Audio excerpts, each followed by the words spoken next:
Your boy Awesomo. Whoa! Wow, what a crowd! Oh man! Whoa, dudes! Hello, everyone. Hello. Good to see you. Wow. A little bit. All right. Thank you. Thank you, everyone. Thank you. All right. You're all lovely, and it's good to see everyone. Hello, and it's your boy Awesomo, and welcome to the Atomic Friends.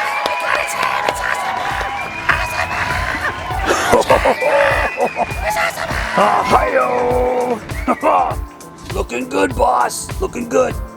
Looking good, man. Yeah. Wow. Hey, thanks, Bendy. Good to see you, brother. So, what game do we have on the show today? What do we got poppin', dude? So, boss, we have 13 Sentinels, Aegis Rim. By one of your favorite studios. Good old Atlas. Thanks, Bendy.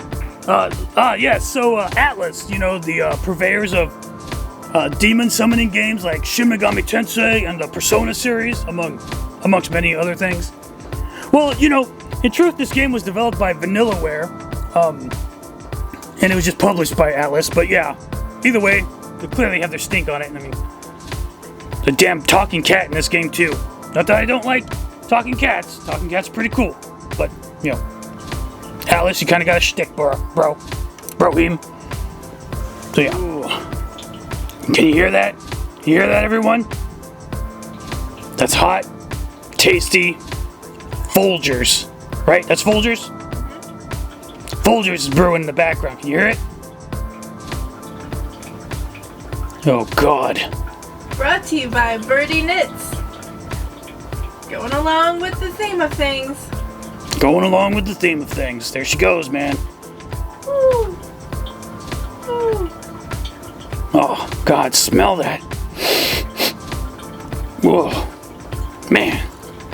Action. The hell?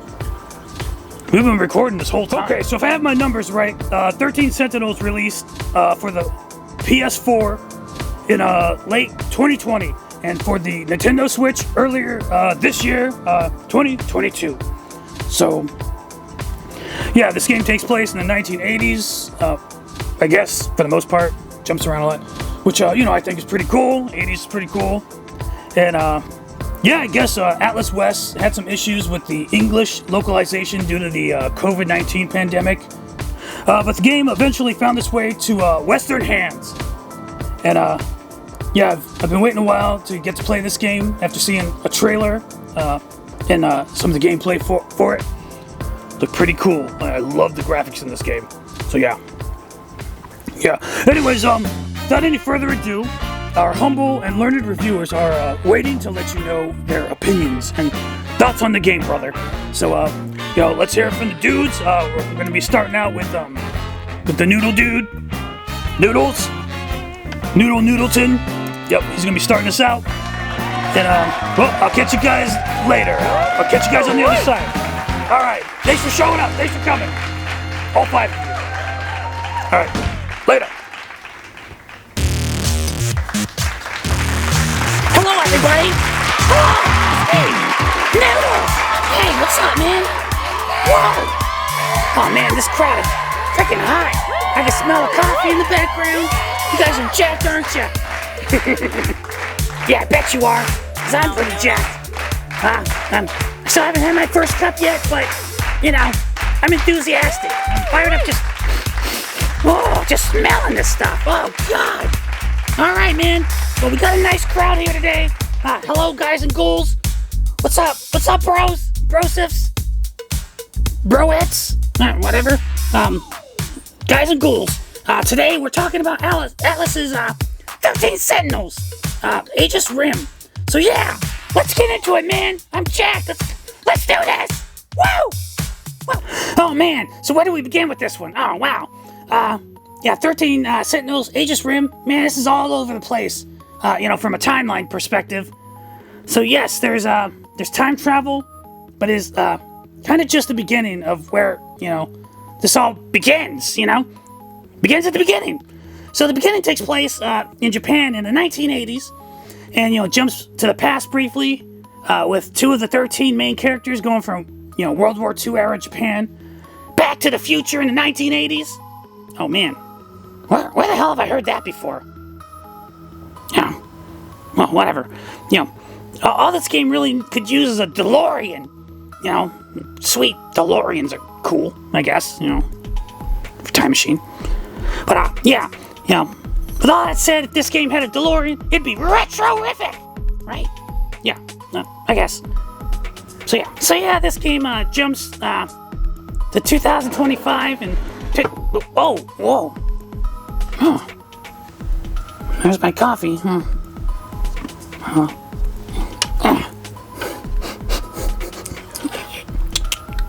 Whoa! Yes, man! Whoa! So it jumps to 2025, 2065, and 2105 respectively. I think I have that right. Honestly, it may seem convoluted to hear me throw all these dates out at you, but it's actually not that hard to follow on a timeline level. And the thing can be a little hard to follow, and keeping track of all these 13 characters throughout, these timelines that all attend Sakura High School. Not to mention there's a talking cat. Is that an Atlas thing or what? I mean, seriously. Talking cat again? Really? We're going down to that well? But, these students are operators of giant mecha robots, and they use to help fight off the raging kaiju. And the cool thing is, there's so much more going on here. There's really a great turn in the story after you get a little way into the game's narrative. Oh god, I'm like falling over in my seat. Whoa!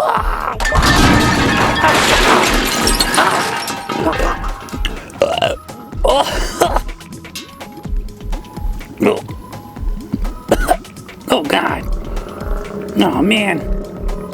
Oh, I had that egg salad sandwich earlier.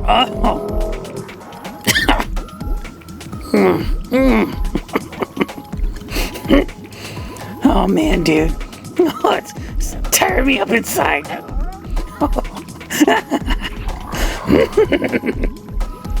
Wait. Hey man, is that camera on? Hey, bro! Turn that damn camera off! So yeah, from this point on, I don't really want to say too much more about the game's story, for sake of spoilers. So no spoilers, man! Nope! No. No. Normally I'd say a little bit more about the story, but I'd say, given this game's gameplay structure, the story is absolutely everything. So, yeah.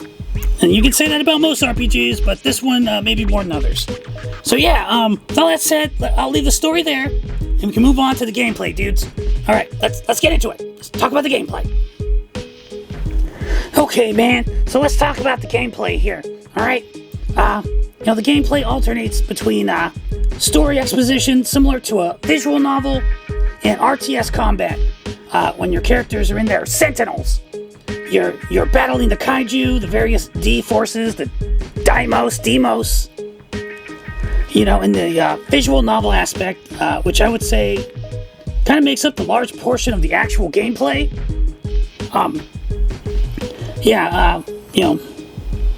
You finally get to choose, sorry, I'm a little delayed there, sorry. You get to choose your character after a while once you get through the prologue, and, you go through their daily life and get to talk to the other characters and, contemplate the information that you've learned.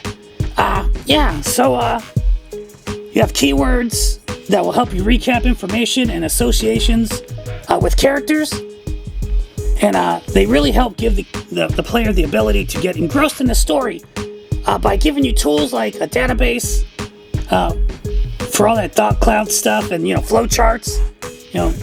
They give you a lot of exposition, but they do go out of their way to help keep the laundry list of characters and events accessible. That's not bad. Yeah, the remembrance section, which is what the narrative section is called, plays out kind of visual novel-y. Kind of, sort of. Sort of. It's not a 2D side-scroller, but kind of, sort of also. It's something old repackaged as something new, and I love it, frankly. It's great. I love my anime. I love my novellas. I used to watch Telemundo all the time, And this game really allows you to kind of play watch an interesting sci-fi novella.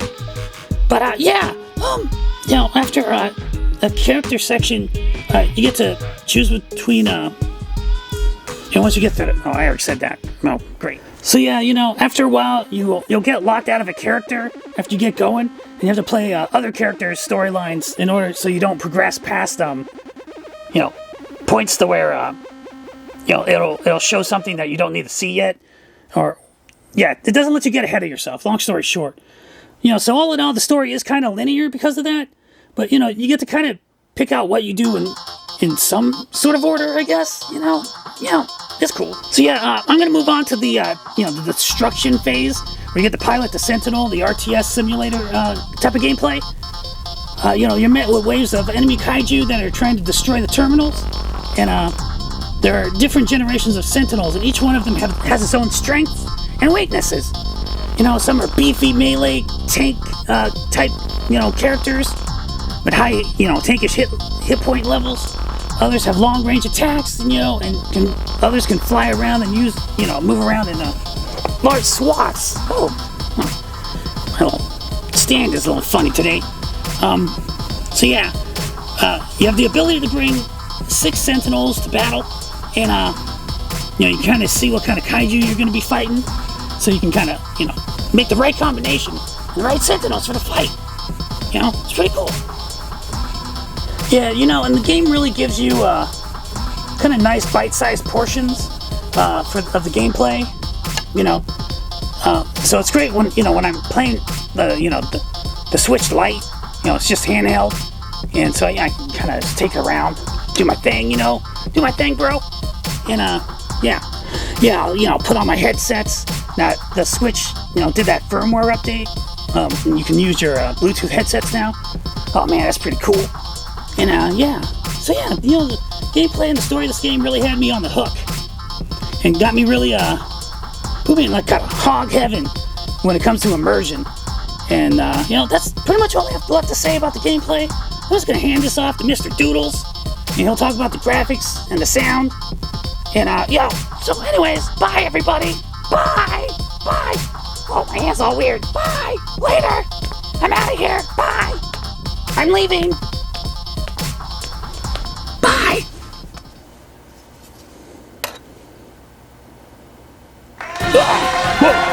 Oh, man. Hey, man, you guys got me again. You guys are always scaring me. Okay. Alright, man. Anyways. Wow. Okay. You guys caught me off guard. Well, hello. Hello, everybody. It's old Doodlez here. How's it going? How's it going, everyone? Hey, doctor. Hey, doctor. So today we'll be talking about the graphics in this here 13 Sentinels Aegis Rim game. We captured the footage on this game for the Nintendo Switch, and the game ran pretty smooth, and none of our reviewers reported too many graphical anomalies, save for some frame rate dips during the RTS battles in particular. This game really caught my eye from the very first time I laid my eyes upon it, and I myself am not too keen on games involving high schoolers saving the world. And, I couldn't just tear my eyes away from this game. It's like watching some strangely animated watercolor painting. It's pretty cool. Or maybe it's more like you animated the comic book that had the art that was colored in watercolor, I guess. Yep. I don't know, man. Either way, man, however you want to describe this game, the art is beautiful, and the graphics are very well done. The characters kind of look, in the foreground, they look two-dimensional, kind of like cutouts from a manga or something. Almost like a diorama. But what really sets it off is the way the light plays out from between the background and the foreground. When the sun's in the background, you can see it kind of shining through the city streets, the buildings, or through the classroom windows, and the way it reflects off the characters. Oh man, it's gorgeous. Honestly, I cannot gush about this game, the graphics enough. I'm really impressed by what Vanillaware has brought to the table here. Tell you what, man, you cats are doing good work. And I want to give you a much deserved salute. Hold on. Yeah, that's for you guys. That's salute. Okay, man. So that is the visuals in the main portion of the game that plays out more discovery-based, exposition-based narrative. Now I'm told that this is similar to what is called a visual novel. The other reviewers had to explain all that to me, and that the visual novel format has not really caught on here in the States like it has in other parts of the world. And yeah, I've seen old Noodlez playing around with them, and I guess I didn't really know what he was up to, but I just thought he was watching another anime or something. The other portion of the gameplay being the RTS battles using the Sentinels is a little more basic as far as the graphics go. It's like a digital simulation that takes place all over a large grid-based layout with the structures in a kind of wireframe fashion and such. So while not as visually stunning as the narrative portions of the game, it doesn't detract from the graphical appeal either. Not really, man. Kind of really, it's like perhaps you're looking at a screen from either within one of the Sentinels, or maybe back at the command center. Yeah, I don't know, man, but it works. So yeah, just to summarize, the graphics are unique and gorgeous. I don't know if you're catching what I'm throwing here, but if I've said it once, I've told you 1,000 times. Well, it's such extravagance. It's a real thing to behold, and damn it, it's downright gorgeous. Ain't that right, Billy? Ain't that right? All right, Billy. Well, let's move on to sound. The game's soundtrack, and the sound design is created by Bassescape. I think I got that right. A music studio run by Hitoshi Sakamoto, who had previously worked with Vanillaware on prior projects. I would say that the music and general soundtrack is not only very good as a general statement, but that it is utilized to the best effect. What I mean by this is that the music fits in well with the scenes that they're used in, and there are times when characters are going about their lives and nothing crazy is happening in that moment, but the music will have a slight hint of things to come. And there's also kind of almost like a foreshadowing for the calamity that is so subtly conveyed effortlessly through some of these tracks. It's crazy. It's hard to describe. Another cool aspect of the soundtrack, though, is that as you go through a stage, the music tracks stay dynamic as you go along. I've been seeing this dynamic soundtrack more and more these days. It's a trend that isn't entirely new, but it is good to see that's being used more and more through these days. I really like it, man. When you're in the Sentinel battle phases, it has kind of more of this analog, kind of electronic style that it really fits in. I like that there's kind of two distinct musical genres being employed throughout the two gameplay modes. And yeah, it's pretty cool. It really fits the aesthetic differences between the two gameplay styles. Okay, let's move on to voiceover. The voiceover cast is pretty good, pretty damn good in English and pretty good in Japanese. The voices really fit the characters well, and some of them are downright memorable. Takatoshi Hijiyama's voice got stuck in my head when I always, after a couple of his bits, I keep hearing him go on and on about his beloved dish, that yakisoba pan. Yeah, that kind of made me hungry watching that guy gush all over that food. Yeah. Okay, let's see. What do we got here? Okay. Alright, let's take maybe a little listen to some of the music from the game, maybe a little voice acting. So, I'll meet you guys back on the flip side. Those things do have one extra leg, but they're just like the tripods. Weapons used by aliens to invade Earth. And now they're destroying my home. Is this really happening?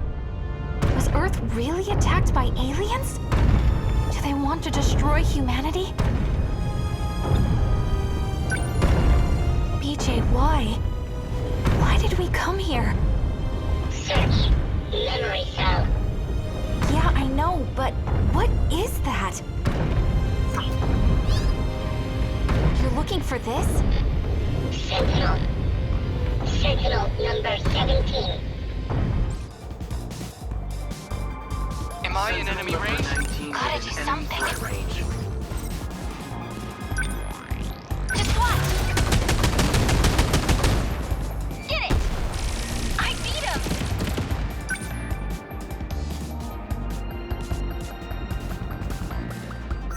What's our plan?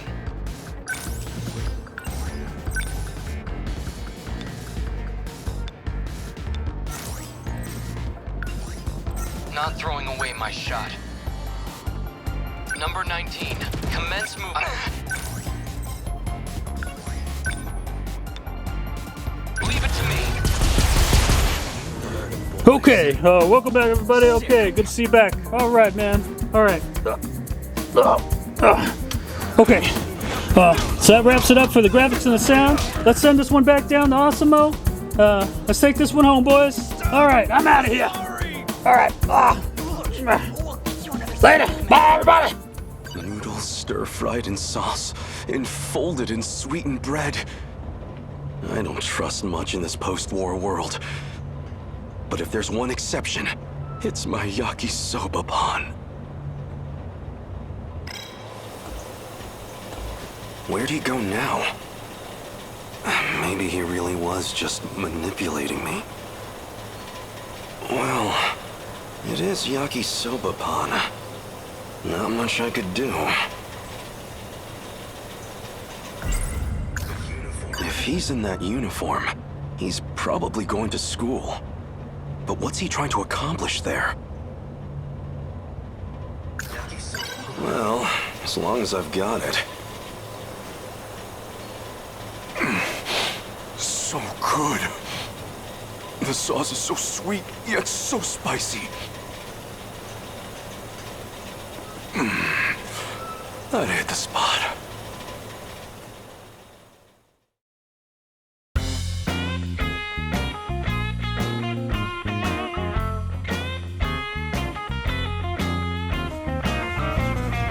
All right, everybody. All right, welcome back.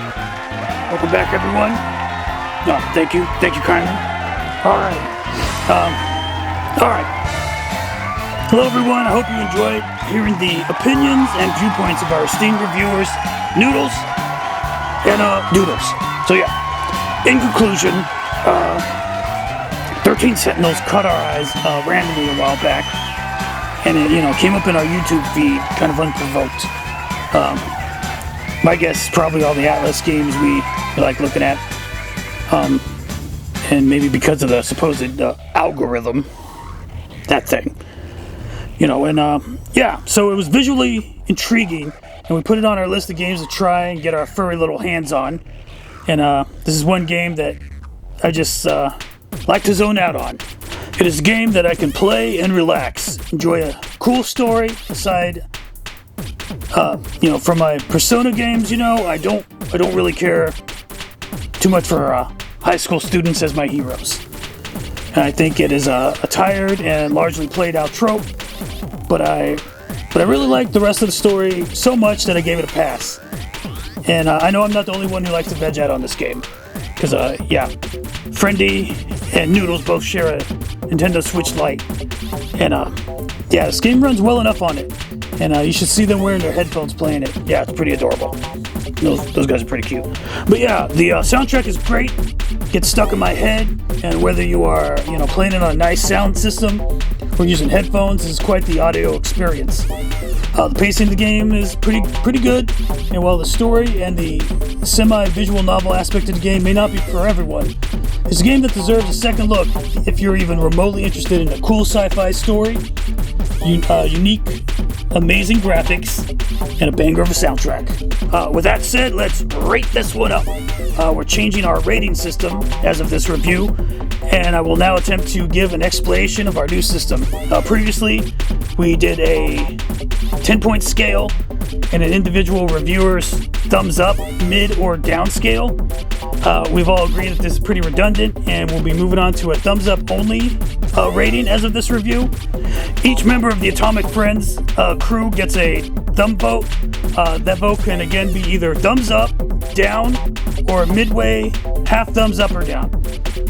So it all depends on your personal point of view if the thumb is half full or half empty, right? Okay, So they're 10 reviewers / members of the Atomic Friends crew as it stands today. So yeah, there's Noodlez, Friendy, Doodlez, Bendy, Birdie, aka Birdie Knits / Birdie Beats, Pappy, Schnoodle, which you guys have never seen him, Hades is our cat buddy, you haven't seen him either, and our producer Atomico, and of course me, your esteemed and exalted host, Awesomo, me. So yeah, basically 10 thumbs in total. So I guess, you know, we kind of combined our rating system into one. So with all that said, let's put this one to bed. Should you buy it, play it, or spend any of your hard-earned money or time on it? Well, let's get a drum roll, please. Okay, the Atomic Friends, we're giving this one a solid 9 out of 10 thumbs up. That's right. 13 Sentinels, Aegis Rim, nearly gets all the thumbs. So yeah, I'd buy that for $1, right? Yeah. Okay, yeah, we snagged this game from GameStop when it came down in price. And, you know, we're always looking for a sweet deal. And this game was already on our radar. So, this game is most certainly a buy, especially if it's on sale. This game may be Vanillaware's masterpiece to date. It also had a longer development cycle than the last couple of games they put out. But there are a lot of factors that have probably played into that, like the COVID-19 pandemic. Kind of buggered up some of their stuff there. Especially with the voiceover recording. I also read that the sales started out kind of slow, leading up to a sharp boom in sales once the word of mouth got out there.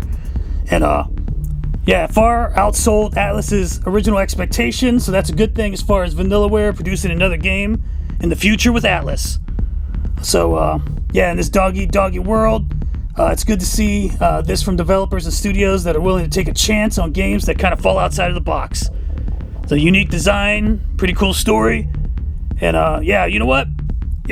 Let's get a round of applause for these guys, all right? Come on, put them hands together, man. All right, let's get a round of applause. Come on, let's hear it for Vanillaware and even our folks at Atlas. Let's hear it. Come on. Yeah. That's nice. Okay. Some nice applause there. Okay, so what's on the horizon for the Atomic Friends, right? You know, we're all over the place these days. You know, could be the Xbox, could be the Nintendo Switch. You know, we're also back on our feet on the PC platform, so you never know what we're up to until we drop it. Alright, so keep your eyes and ears out for any notifications and alerts from the Atomic Friends show. And with that said, we at the Atomic Friends are always playing games, and we'll bring you more reviews in the future. Give us a like if you enjoyed the review. You know, there we go. Okay, a thumbs up. There we go. Oh, yes. Oh, look at that thumbs up, baby. Look at it. Look how glorious it is. Doctor, you seen this, bro? Look at it. Yeah. Yeah, okay. That's enough. Oh, it's back. Look at that thumbs up. Look at it. Give it a round of applause. Come on. Okay, enough. That's enough. Alright, sorry. So yeah, back to business. You know, give us a thumbs down if you didn't dig the show, or, you know, if you're a stinky jerk that just hates puppets. But remember what I always say. Yeah. Just remember, those puppets probably don't like you either, brother. And they probably give you a big, fat, stinky thumbs down, suckers. Yeah. And we wouldn't subscribe to your channel either. Okay. So, subscribe. Hit that bell.